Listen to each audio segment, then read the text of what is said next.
कहानी की शुरुआत होती है सेबेस्टियन नाम के एक आदमी से, जो कि जर्मनी में एक बैंक में कैशियर का काम करता है। फिलहाल सेबेस्टियन अपने लैपटॉप में एक वीडियो रिकॉर्ड कर रहा था और इस वीडियो में वो हॉक्स वॉगनर नाम के एक आदमी की कहानी सुना रहा था। इस कहानी के मुताबिक हॉक्स एक बहुत बड़ा लॉकी स्मिथ था, जिसने एक दुर्घटना में अपने परिवार के सभी लोगों को खो दिया था। अपने परिवार की याद में उसने इस दुनिया के 4 सबसे अनोखे लॉकर का आविष्कार किया और इन लॉकर के नाम दिए the Rheingold, the Valkyrie, the signified, the Gotterdammerung. हॉस ने इन लॉकर को ऐसे डिजाइन किया था कि अगर कोई इन्हें जबरदस्ती खोलने की कोशिश करे तो इनके अंदर मौजूद सारा सामान जलकर खाक हो जाए। अब जब हॉस का काम पूरा हो गया तो उसने खुद को हमेशा हमेशा के लिए अपने बनाए गोटरडैम लॉकर के अंदर बंद कर लिया। अब लाख कोशिशों के बाद जब कोई भी इस लॉकर को खोल नहीं पाया तो इसे हॉस की समाधि बनाकर समंदर की गहराइयों में दफना दिया गया। अब सेबेस्टियन की इस कहानी के हिसाब से हॉस के बनाए उन 4 लॉकर में से 3 लॉकर्स आज भी इस दुनिया में मौजूद हैं, लेकिन वो कहाँ और किसके पास है ये बात किसी को भी नहीं पता। पूरी कहानी बताने के बाद सेबेस्टियन ने वीडियो को बंद कर दिया और उसे यूट्यूब पर अपलोड कर दिया। इसके बाद उसने टेबल पर रखे एक लॉकर को खोलने की कोशिश की और मात्र 8 सेकंड के अंदर उसने इस लॉकर को खोल दिया।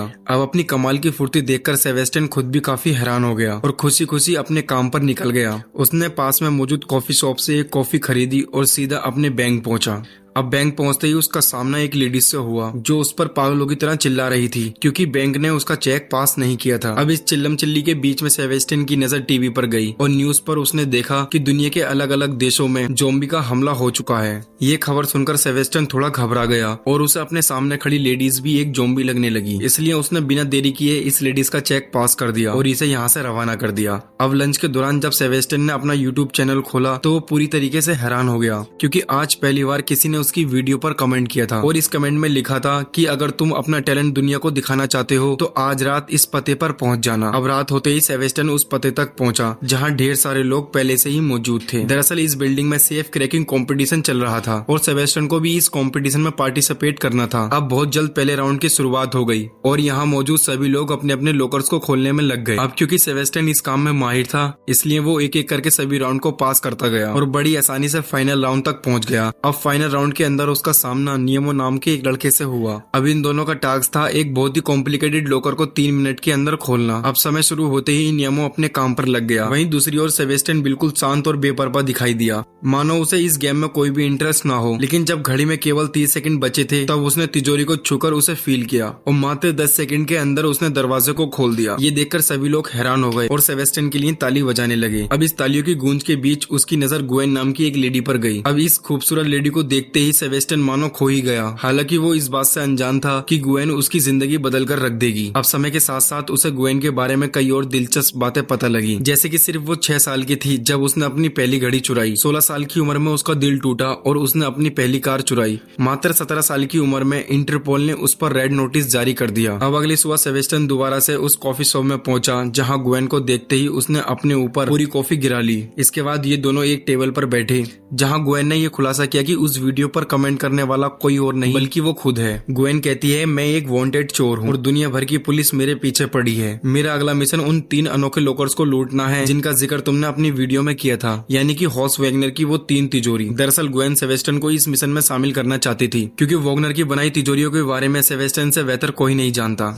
वो सेबेस्टियन को समझाती है कि इस चोरी को अंजाम देने के लिए उनके पास केवल 4 दिनों का वक्त है, क्योंकि 4 दिनों के बाद इन सभी तिजोरियों की लोकेशन को बदल दिया जाएगा। इसके बाद उसने सेबेस्टियन को एक एड्रेस दिया और उससे कहा कि अगर तुम इस मिशन के लिए तैयार हो तो कल सुबह तक इस पते पर पहुंच जाना। अब उस रात सेबेस्टियन अपने घर पहुंचा और गुएन के दिए ऑफर के बारे में सोचने लगा। अब क्योंकि वो हॉक्स वैगनर का एक बहुत बड़ा फैन था और वो हमेशा से उन तिजोरियों को खोलना चाहता था, इसलिए उसने गुएन के प्लान में शामिल होने का फैसला किया। अब अगले दिन वो गुएन के बताए पते पर पहुंचा जहां उसकी मुलाकात टीम के बाकी लोगों से हुई। गुएन के अलावा इस टीम में 3 लोग और थे जिनके नाम थे कोरिना, राफेलो और ब्रैड। कोरिना इस टीम की हैकर है, जबकि राफेलो इस टीम का ड्राइवर और ब्रैड इस टीम का गनमैन। अब इन सब ने मिलकर सेबेस्टियन को पूरा प्लान समझाया और बिना समय गवाए पेरिस के लिए रवाना हो गए, क्योंकि इन तीनों में से एक तिजोरी यानी कि रिंग गोल्ड पेरिस के एक बैंक में मौजूद है। अब प्लान के मुताबिक सेबेस्टियन बैंक के अंदर गया और लॉकर रूम के टॉयलेट में जाकर छिप गया। इसके बाद गुएन ढेर सारा सामान लेकर बैंक की ओर बढ़ी और गार्ड को वो सामान पकड़ाने के बहाने बैंक के पिछले दरवाजे की चाबी चुरा ली। इसके बाद वो बैंक के अंदर आई जहाँ उसने पहले से एक लॉकर खुलवा कर रखा था, इसलिए बैंक की एक स्टाफ ने उसे लॉकर रूम तक पहुँचाया और खुद वहाँ से चली गई। इसके बाद गुएन गुवेन ने सेबेस्टियन को टॉयलेट से बाहर निकाला और उसे लेकर उस जगह पर पहुंची जहां रिंग गोल्ड सेफ को रखा गया था। अब इस खूबसूरत तिजोरी को देखकर सेबेस्टियन के तो मानो होश ही उड़ गए, क्योंकि हॉस वैगनर की तिजोरी खोलना उसका बचपन का सपना था। अब बिना समय गवाए उसने अपना काम शुरू कर दिया और एक एक करके सब लॉक्स को खोलता गया। देखते ही देखते उसने तिजोरी खोल दी जिसके अंदर पैसों का ढेर मौजूद था। इसके बाद ये दोनों अंदर गए और ये सारा पैसा बैग के अंदर भरने लगे। वहीं दूसरी तरफ टीम के बाकी लोग बैंक कर्मचारियों का ध्यान भटकाने लगे और इसी मौके का फायदा उठाकर गुवेन और सेबेस्टियन बैंक के पिछले दरवाजे से भाग गए। अब इस तिजोरी को अंजाम देकर सेबेस्टियन की खुशी का तो कोई ठिकाना ही नहीं था और आज जिंदगी में पहली बार उसे मेन कैरेक्टर वाली फीलिंग आ रही थी। अब अगले सीन में हम इंटरपोल के हेडक्वार्टर को देखते हैं जहां पुलिस वालों को इस तिजोरी की खबर मिल चुकी थी। दरअसल बैंक में लगे सीसीटीवी कैमरे ने गुवेन और उसके साथियों को कैप्चर कर लिया था, जो कि पहले से ही इंटरपोल की हेड लिस्ट पर थे। अब इस मीटिंग में हम डेलिक्रो नाम के एक ऑफिसर को देखते हैं जो कि पिछले कई सालों से गुवेन और उसके साथियों की खोज कर रहा है। यहाँ डेलिक्रो सभी से कहता है कि अगर इन्होंने वोगनर की पहली तिजोरी खोल ली है तो वो बाकी 2 तिजोरियों के पीछे भी जरूर जाएंगे और वोगनर की दूसरी तिजोरी पराग में मौजूद है। इसके बाद हम गुवेन और उसके साथियों को देखते हैं जो अपनी कामयाबी को सेलिब्रेट कर रहे थे।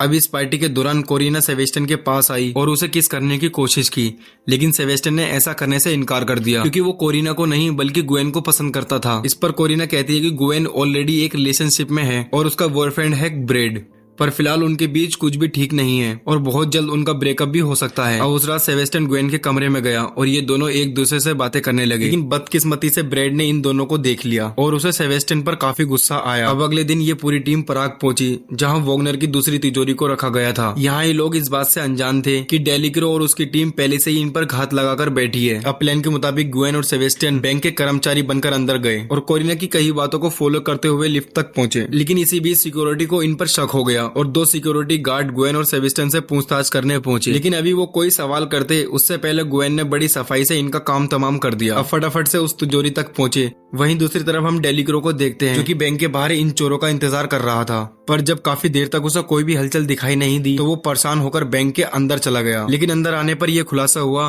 कि जिस तिजोरी को वो ढूंढ रहा है उसे 1 हफ्ते पहले ही बैंक की दूसरी ब्रांच में शिफ्ट कर दिया गया था और इसका ये मतलब था कि पुलिस वाले कहीं और ही मौजूद थे और ये चोरी किसी और बैंक में हो रही थी। अब बिना समय गवाए ये सभी उस बैंक की तरफ भागे ताकि वो गुवेन और उसके साथियों को पकड़ सके। वहीं दूसरी तरफ सेबेस्टियन ने उस तिजोरी को खोलना शुरू किया और थोड़ी मशक्कत के बाद वो इस तिजोरी को खोलने में भी कामयाब हो गया। अब वोगनर की दूसरी तिजोरी खोलकर सेबेस्टियन खुशी के मारे पागल हो गया और गुवेन को गले लगा लिया। वहीं दूसरी तरफ बैंक की सिक्योरिटी टीम ने पूरे बैंक में हाई अलर्ट जारी कर दिया क्योंकि उन 2 गार्ड का अभी तक कोई अता पता नहीं था। अब हाई अलर्ट लगते ही कोरिना ने प्लान बी की शुरुआत की और ब्रेड को एक लुटेरा बनाकर बैंक के अंदर भेज दिया। अब अंदर आते ही उसने बैंक में मौजूद सभी लोगों को गन पॉइंट पर ले लिया, जिससे सबका ध्यान गुवेन और सेबेस्टियन से हटकर ब्रेड पर चला गया और इस मौके का फायदा उठाकर इन दोनों ने सारे पैसे बैग में भर लिए। अब काम खत्म होते ही ब्रेड को सिग्नल दे दिया। अब सिग्नल मिलते ही ब्रेड बैंक से बाहर आने लगा, पर तभी एक सिक्योरिटी गार्ड ने उसके कंधे पर गोली मार दी, लेकिन इसके बावजूद भी ब्रेड रुका नहीं और जैसे तैसे करके अपनी गाड़ी तक पहुंचा। अब ब्रेड के बाहर आते ही बैंक में मौजूद बाकी लोग भी बाहर आने लगे और इसी भीड़ का फायदा उठाकर गुवेन और सेबेस्टियन भी बाहर आ गए। इसके बाद वो अपनी गाड़ी की तरफ भागे जहां ब्रेड ने गुवेन को तो अंदर खींच लिया, लेकिन सेबेस्टियन को जानबूझकर बाहर धक्का दे दिया क्योंकि वो गुवेन और सेबेस्टियन को एक साथ देखकर खुश नहीं था और उसे डर था कि कहीं सेबेस्टियन गुवेन को उससे चुरा न ले। इधर सेबेस्टियन ने पुलिस की गाड़ियों को अपनी तरफ आते देखा और अपनी जान बचाने के लिए वो एक साइकिल को लेकर वहां से भागने लगा। अब काफी देर भागने के बाद आखिरकार उसने पुलिस को चकमा दे ही दिया और एक ट्रेन में बैठकर पराग से बाहर निकल गया।